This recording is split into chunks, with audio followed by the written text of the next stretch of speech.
बिस्मिल्लाहिर्रहमानिर्रहीम। उम्मीद है कि तमाम भाई खैरियत से होंगे। जैसा कि आपको पता है कि तहरीक लब्बैक पाकिस्तान ने शेखुपुरा में 3 दिन धरना दिया और आज रात जो गुज़िश्ता रात गुजर गई, जुम्मे और जुमेरात की दरमियानी रात जो है, रात 3 बजे के करीब धरना जो है वो ख़त्म हुआ। मुज़ाकरात 2 दिन मुसलसल चलते रहे। मुज़ाकरात के बाद हुकूमत किसी तरफ नहीं आ रही थी। तो मैं आपको एक इंतहाई अहम बात बताने जा रहा हूँ कि तहरीक लब्बैक पाकिस्तान का कोई वर्कर और छोटे जिम्मेदार जिली लेवल पे, पीपी लेवल पे जो जिम्मेदार थे, उनके लिए ये धरना था।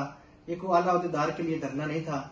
तो जो हुकूमत और तहरीक लब्बैक पाकिस्तान के दरमियान मुआहदा तय पाया, उसकी कुछ जो शिकें हैं वो मैं आपके साथ शेयर करना चाह रहा था, क्योंकि फिजिकली तो शेयर करना मुनासिब नहीं। तो सबसे पहली बात तो ये है कि जो चीफ जस्टिस ऑफ पाकिस्तान के सर की कीमत लगाई गई थी, उस वक्त जितने लोगों ने सर की कीमत लगाई गई थी, उनकी कानूनी रास्ते से उनकी रिहाई का तरीकाकार अपनाया जाएगा। उसके बाद वो जो लोग जो आजकल दोबारा नया एक ट्रेंड शुरू किया है, 4th शेड्यूल में तहरीक लब्बैक पाकिस्तान के लोगों को धकेला जा रहा था, उनको फिर फौर जो है वो कानूनी तरीके से उस 4th शेड्यूल से निकाला जाएगा। उसके बाद जिन जिन इलाकों में हमारे उलमा को की नजरबंदी की जा रही थी कि उस इलाके में वो तकरीर नहीं कर सकते, तो वो तमाम की तमाम जो है वो भी खत्म की जाएंगी। इसके अलावा दीगर जितनी FIR हैं जो 4th शेड्यूल की हैं, या इसके अलावा पुरानी और नई जो लोग हमारे पाबंद सलासल हैं, उनको आईनी और कानूनी तरीके के तहत फिल फौर जो है वो रिहाई जो है वो दिलवाई जाएगी। लेकिन उसके लिए किसी की अगर बेल है तो बेल करवानी पड़ेगी। अगर कोई ट्रायल है, ट्रायल में चल रहा है तो उसका ट्रायल कंक्लूड करवाया जाएगा।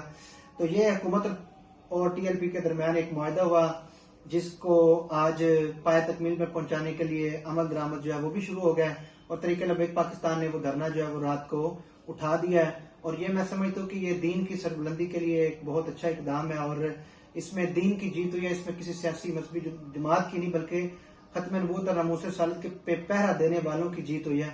अल्लाह पाक आप तमाम दोस्तों को सलामत रखे। मेरे इस यूट्यूब चैनल, फेसबुक, टिकटॉक तमाम अकाउंट्स को फॉलो, शेयर और लाइक कीजिए और अच्छे अच्छे कमेंट कीजिए। जो आपका लीगल सवाल है उस हवाले से मैसेज कीजिए, इंशाल्लाह उसके मुतल्लिक आपको आगाही दी जाएगी।